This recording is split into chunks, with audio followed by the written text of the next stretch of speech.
রাতভর ইরানের series missile হামলায় বিপর্যস্ত ও লণ্ডভণ্ড হয়ে গেছে ইসরায়েল।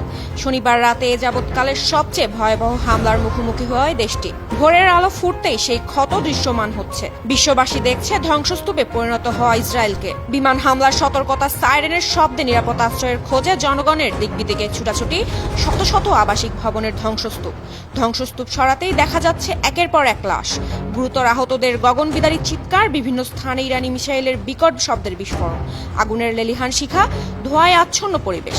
বিশ্ববাসী এতদিন শুধু গাজার চিত্রটাই দেখেছে।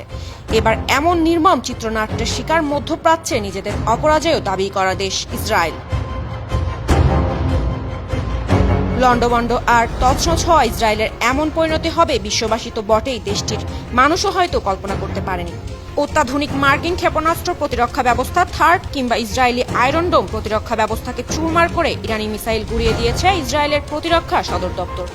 রাজধানী তেল আবিবের অবস্থা হয়েছে বর্তমান গাজা উপত্যকার মতো।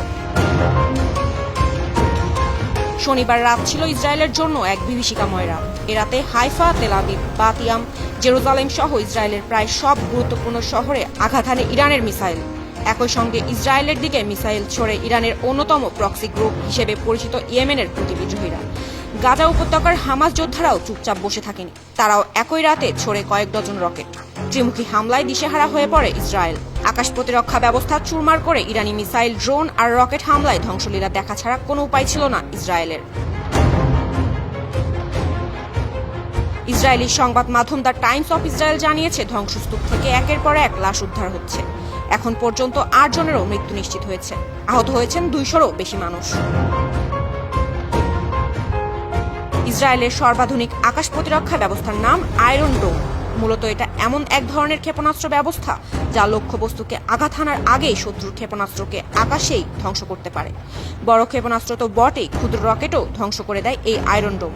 ইহুদিদের কাছে তাদের এই আয়রন ডোম জাতীয় নিরাপত্তা আর গৌরবের প্রতীক। কিন্তু ইসরায়েলের সেই গর্বকে চূর্ণ করে দিল ইরানের অত্যাধুনিক ক্ষেপণাস্ত্রগুলো।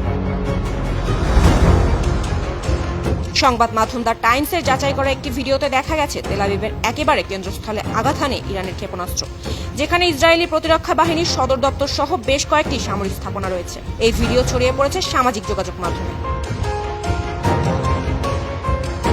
19 সেকেন্ডের ওই ক্লিপে দেখা যায় ইসরায়েলের আয়রন ডোম একটি ইরানি ক্ষেপণাস্ত্রকে বাধা দেওয়ার চেষ্টা করছে। তবে ক্ষেপণাস্ত্রটি ওই আয়রন ডোম ভেঙে চোখের পলকে প্রতিরক্ষা সদর দপ্তরে আঘাত হানে। লণ্ডভণ্ড হয়ে যায় মধ্যপ্রাচ্যের অন্যতম শক্তিশালী দেশ ইসরায়েলের রাজধানী তেল আবিব। রোববার ভোরেও জর্ডান সীমান্তের কাছে অবস্থিত উত্তর ইসরায়েলের বেইত শেয়ান এবং আশেপাশের বেশ কয়েকটি শহরে ইরানি ড্রোন অনুপ্রবেশের ঘটনা ঘটেছে। এসব এলাকায় সাইরেন বাজছে। মানুষ আশ্রয় কেন্দ্রে যেতে ছোটাছুটি শুরু করেছে বলে জানিয়েছে ইসরায়েলি গণমাধ্যম। দেশটির প্রতিরক্ষা বাহিনী আইডিএফ জানিয়েছে, ড্রোনগুলো প্রতিহত করতে আকাশ প্রতিরক্ষা ব্যবস্থা সক্রিয় করা হয়েছে। আন্তর্জাতিক ডেস্ক, 52 টিভি।